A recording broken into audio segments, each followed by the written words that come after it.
All right, it's Wednesday. I'm going to go over what's going on with Japan, and we're going to go over what's going on with charities in Canada.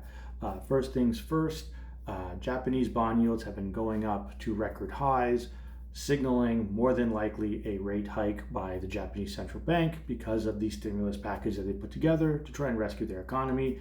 They're not the only country putting together a stimulus package. China has done one as well. We're going to more than likely have a UBI. That's another conversation for another day.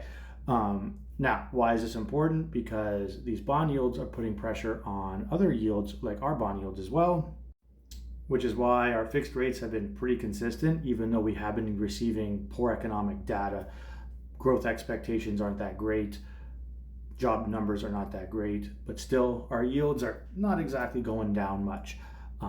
They've been pretty stagnant for the past few months. One of the reasons why now is what's going on with Japan. The reason why Japan's important is there's a lot of leverage trading with Japanese debt. So that's why it's called the yen carry trade. We've talked about this in the past.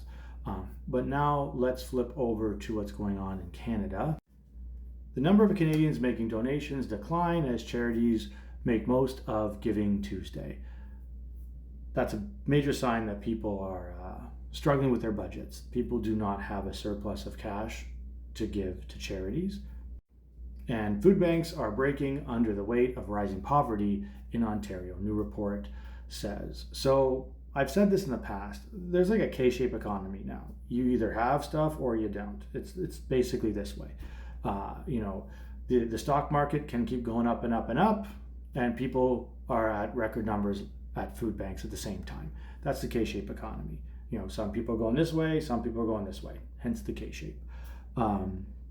Awful times, and with those yields being stickier, that means that your fixed rates aren't going to change very much. Like I've said before, though, we've had sub 4% fixed rates for 12 plus months now, pretty much. It hasn't really affected the housing market at all. It's made it slightly more affordable for individuals who are getting out of those higher interest rates, like the 5s and the 6s. It's going to cause some issues for the individuals renewing, who there's still some individuals renewing with low interest rates coming up into some higher interest rates as well. So we're going to see how that plays out too. So it's going to be a rough couple of months. And with food banks basically breaking, people not having money to donate to charities. I know many charities myself since I work a lot with them. There are charities that are struggling and trying to figure out how they're going to make ends meet in the next 18 months. So we all need to pull together and figure this out. So yeah, I'm going to keep you updated with this, but these are things that we have to think about. And yes, it is going to get rougher.